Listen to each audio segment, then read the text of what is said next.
성경은 약속의, 여러분, 성경은 약속의 책, 언약의 책이라고 했습니다. 삼위일체 하나님은 성경을 통하여 말씀합니다.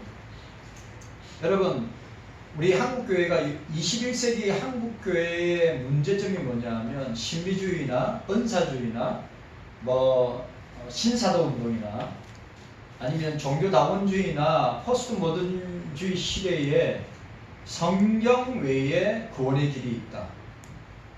성경 외에 하나님의 음성을 들을 수 있다.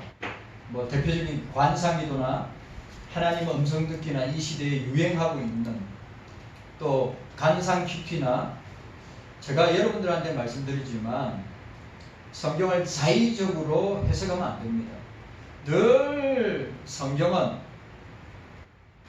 우리가 위대한 사도들이 있고 속사도들이 있고 교부가 있고 속교부가 있고 종교개혁자들이 있고 청교도들이 있고 또 칼빈주의 교육주의 신학자들의 성경 해석과 또 책들을 우리가 참조하면서 성경을 바라봐야 합니다. 그리고 또 중요한 것은 요즘은 성경을 자기 마음대로 해석을 합니다. 또 예언을 봤다, 환상을 봤다, 이상을 봤다 라고 합니다. 저는 그런 일이 특별히 있을 수 있다고, 특별 섭리가 있습니다. 우리가 보면 일반 섭리가 있고 특별 섭리가 있는데, 특별 섭리적으로 하나님께서 꿈이나 환상이나 영음으로 말씀하신다고, 그런 특별하게 그렇게 역사하실 수 있다고 하는 목사입니다. 그러나 저는 그런 것으로 나타나는 것을 믿지 않습니다. 무슨 말이냐? 우리는 성경 계시를 통하여, 성경 말씀을 통하여서 하나님의 뜻과 계획과 섭리를 말씀을 통하여서 우리가 배우고 그 말씀대로 살아갈 때 안전하기 때문입니다. 여러분들 꼭 기억하세요. 특별 섭리로 주님께서 우리에게 뭔가를, 앞날의 일을, 미래의 일을 우리에게 보여주실 수 있다고 하지만 이거는 개인에게 주신 거기 때문에 공개적으로 교회나 모임 속에서 이야기하면 안 됩니다. 네, 자기 개인에게 주셨기 때문에. 그러면 그것 때문에 교회의 분란과 문제가 야기될 수 있기 때문에 늘 조심해야 돼요. 우리는 어디에? 성경 말씀을 통하여서. 성경 말씀을 통하여서 주님이 오늘 성령을 통하여 우리에게 말씀하십니다. 저는 한국교회가 진짜 아주 심각한 이 영성운동. 전 영성이라는 단어도 별로 안 좋아해요. 왜냐하면 영성이라는 단어는 로마 천주교에서 사용되는 단어이기 때문에 우리는 늘 경건입니다. 경건. 영성하고 경건은 달라요. 그래, 여러분들이 이런 잘못된 운동들이 너무 많아요. 우리는 뭐요? 항상 성경 말씀을 따라가야 합니다. 자기 감정이나 자기의 느낌이나 자기의 경험이 중요한 것이 아니라 성경을 따라가야 됩니다. 성경 말씀에 순종하여 더 중요합니다. 성경 말씀대로 살아내야 합니다. 말씀에 순종해야죠. 말씀에. 오늘 우리 지난주 생각했습니다. 약속하시는 하나님은 우리에게 약속하셨다고 했습니다. 그 약속을 갖다가 제일 먼저 구체적으로 약속하신 것이 아브라함을 통하여서 약속하셨다고 말씀하셨습니다. 자, 오늘 두 번째, 오늘 이사야가 약속하시고 이루시는 하나님은 약속하셨으면 반드시 이루시는 하나님이시다. 두 번째, 미래를 여시는 하나님이시다. 자, 10절 말씀. 오늘 10절 말씀 함께 읽도록 하겠습니다. 10절 말씀 함께 읽습니다. 자, 10절 말씀 함께 읽습니다. 시작. 내가 좋은 말을 처음부터 고하며 아직 이루지 아니한 일을 옛적부터 보이고 이르기를 나의 모략이 설 것이니 내가 나의 모든 기뻐하는 것을 이루리라 하였노라. 아멘. 하나님은 이스라엘 역사 가운데 항상 함께 하셨다. 여러분, 지금도 주님은 우리와 함께 하신다. 주님은 지금도 당신의 영인 성령을 통해서 우리와 함께 하신다. 여러분, 확실해야 합니다. 주님은 우리와 함께 하시는데 주의 영인 성령과 우리와 함께 하십니다. 오늘 이 이사야서에 나타난 하나님은 어떻게 해요? 예. 늘 이스라엘 역사 가운데 함께 하셨다. 예. 성부와 성자는 지금 어디서? 하늘 보좌에서 우리를 위하여서 중보하시고 기도하십니다. 오늘 이 땅에서는 성령께서, 자, 성부와 성자는 하늘 보좌에서, 성령께서는 오늘 우리와 함께 하시고 우리에게 말씀하시고 우리 가운데 지금도 살아계시고 역사하시는 성령 하나님이시다. 자, 우리 함께 인사합시다. 주님이 우리와 함께 하십니다. 시작. 주님이 우리와 함께 하십니다. 성령께서 우리와 함께 하십니다. 시작. 성령께서 우리와 함께 하십니다. 여러분, 성령께서 오늘도 우리에게 성경이라는 계시를 통하여 우리에게 말씀하고 계신다. 네. 성령께서.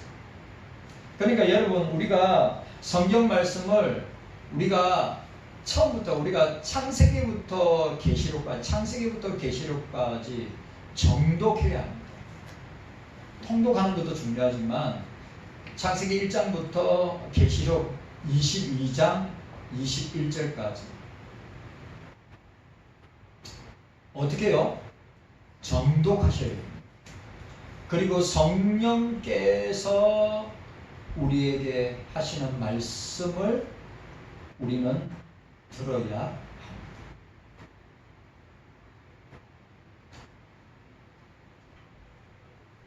그리고 이스라엘 역사가 가지는 또 하나의 특징은 뭐냐면 그들의 민족적 운명이 하나님의 손에 있다. 이스라엘의 민족과 백성들의 운명이, 그들의 생명이 하나님에게 있다. 오늘 저와 여러분들도 주님의 손에 우리의 삶이, 우리의 생명이, 우리의 인생이 주님의 손에 있다. 네. 확실하게 믿어야 됩니다. 세계 3대 칼빈주의자 중에 한 사람인 이 비비 워필드 박사가 뭐랬어요?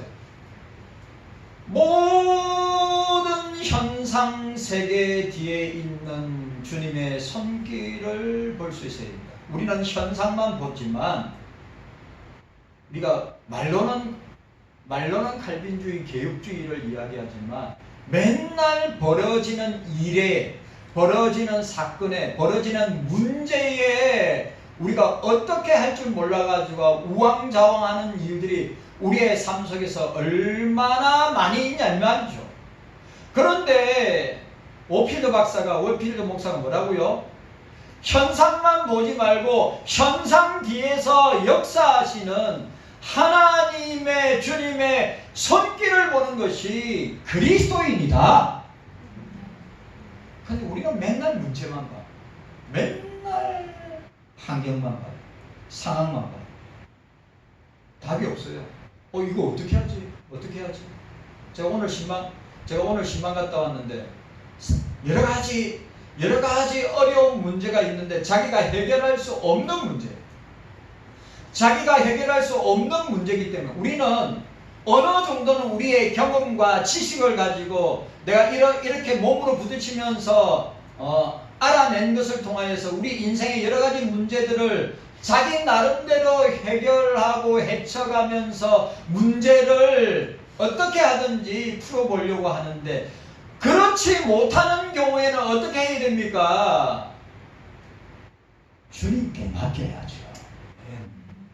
그리고 기도해야죠. 기도 외에는 마가복음 9장에 기도 외에는 이런 이유가 나갈 수 없다. 우리 인생의 모든 문제는 기도 외에는 해결할 수 없다. 기도 밖에는 해결할 길이 없다. 그래서 여러분들, 우리는 현상세계에 갇혀 있지 말고 칼빈이 말한 대로 우리가 성경이라는 안경을 끼고 우리의 현상과 우리의 문제와 우리의 사건과 우리에게 일어나는 일들을 성경이라는 안경을 끼고 봐야지 제대로 해석이 되지, 세상의 안경을 끼고 보면 현상밖에 못 봅니다. 그래서 워피드 목사가 그리스도인들은 칼빈주의자라고 하고 개혁주의자라고 하는 사람들은 뭐요? 현상 뒤에서 역사하시는 주님의 손길을 볼 수 있어야 한다. 중요한 것, 우리의 인생, 우리의 삶, 우리의 운명, 우리의 모든 것은 주님의 손에 있다. 하나님의 손에 있다. 그래서 이스라엘의 또 하나의 특징이 뭐라고요? 그들의 민족의 운명이 하나님에 의해서 항상 예고되었다고 하는 것입니다. 개인의 운명이 점치는 것이 아니라 도도한 역사의 흐름을 통하여서 그 이스라엘과 이스라엘 백성들의 어떻게 삶과 운명이 하나님의 계시에 의해서 나타나고 있음을 우리는 보게 됩니다. 이스라엘이 한 민족으로서 형성되기 훨씬 이전에 하나님으로부터 민족의 번영이 예고되었는데, 창세기 15장 5절에 그 유명한 구절, 주님이 아브라함을 일끌고, 주님이 아브라함을 일끌고 어떻게 했습니까? 일끌고 밖으로 나아가 가라사대 하늘을 우러러 무뼈를 셀 수 있나 보라. 또 그에게 이르시되 내 자손이 이와 같으리라고 미래를 보여주셨습니다. 그리고 그 민족의, 이스라엘 민족의 순환과 출애굽을 또한 예고해 주셨습니다. 국가의 기반이 될 영토를 다니기 이전에 국가적 운명의 명운을 함께할 땅이 결정되었습니다. 창세기 17장 8절에 이스라엘에 관한 모든 것이, 오늘 저와 여러분들의 모든 것이 하나님에 의해서 계획되고 섭리되고 예언되고, 또 중요한 것 성취되게 하시는 분이 하나님이시다. 삼위일체 하나님이시다. 오늘 저와 여러분들은 마찬가지입니다. 저와 여러분들은 주님의 손에 있다. 주님에게 붙들려 있을 때 가장 안전하다. 우리 인생에 우리가 얼마든지 회의할 수 있죠. 얼마든지 공허함에 빠질 수 있죠. 얼마든지 허무함에 빠질 수 있죠. 얼마든지 신앙의 침체함과 침륜에 빠질 수 있죠. 그러나 주님께서 우리를 붙드실 때 끝까지 붙들어 주시고 끝까지 함께 하신다. 우리의 공허한 텅 빈 인생은 주님으로만 채울 수 있다. 여러분들, 여러분 세상 사람들은 여전히 세상 사람들은 그 마음이 공허하고 허탄하고 그 마음이 텅 비어 있는데, 그것을 채우려고 아무리 채우려고 해도 채워지지 않지만, 우리 그리스도인들에게 이 마음은 그리스도로 채울 때 만족하게 되는 것입니다. 예수 그리스도로 우리 마음을 충만하게 할 때 만족할 수 있는,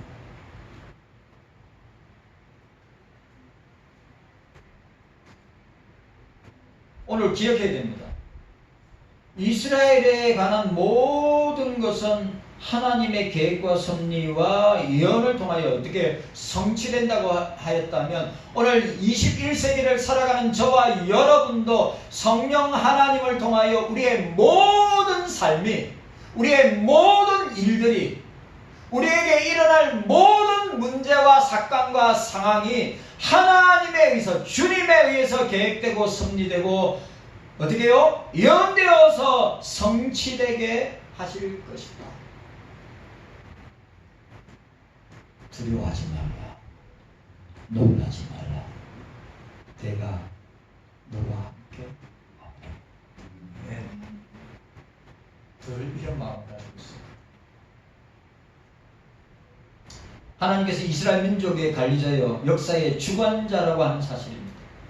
예언과 성취를 통해서 하나님께서는 당신을 이스라엘 민족과 세계에 나타내시고, 성경은 성경의 역사는 무슨 역사라고 그랬죠? 성경의 역사는 구속사입니다. 성경에 두 가지 역사가 있어요. 세속사가 있고 구속사가 있습니다.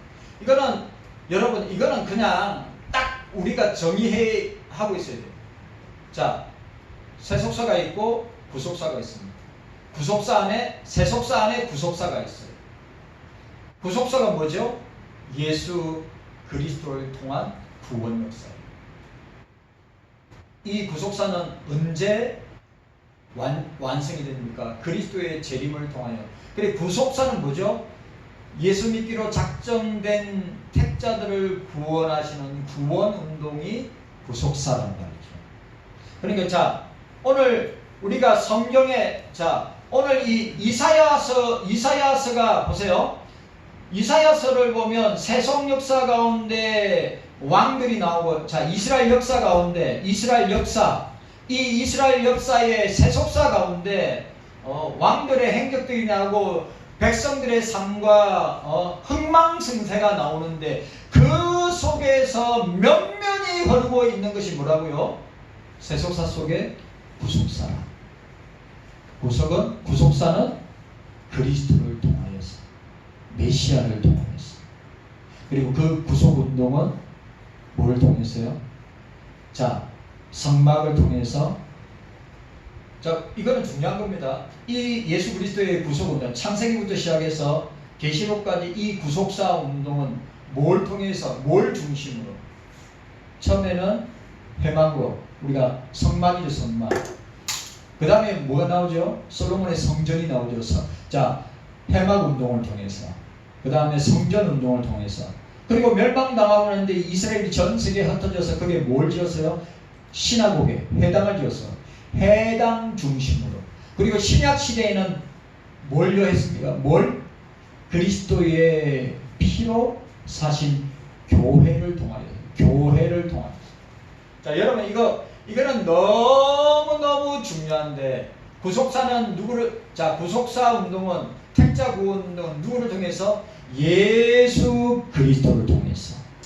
예수 그리스도의 구속 운동은, 이 택자 구속 운동, 구원 운동은 뭘 통해서요? 처음에는 해막을 통해서, 해막 중심으로, 법궤가 있는 해막 중심으로, 그 다음에 성전 중심으로, 그 다음에 해당 중심으로, 그 다음에 뭐요? 교회 중심으로.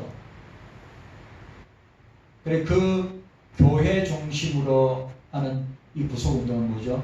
선교, 전도, 설교 운동을 통해서 나타나게 되는 것입니다. 이거 여러분 굉장히 중요한 성경의 틀이에요. 틀.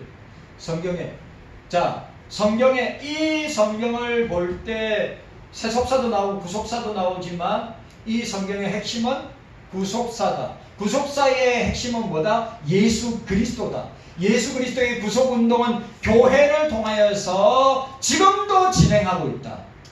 그 교회를 통하여 진행되는 이 구속운동은 선교를 통하여, 전도를 통하여, 설교를 통하여 진행하고 있다. 그리고 궁극적으로는 삼위일체 하나님께 영광 올려드리는 운동이다. 여러분, 성경에 예수가 빠지면 아무것도 아니죠. 성경에 예수가 빠지면 아무것도 아니에요. 아무것도.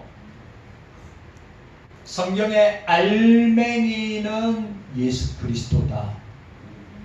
그래, 이걸 늘 정립하고 있어요.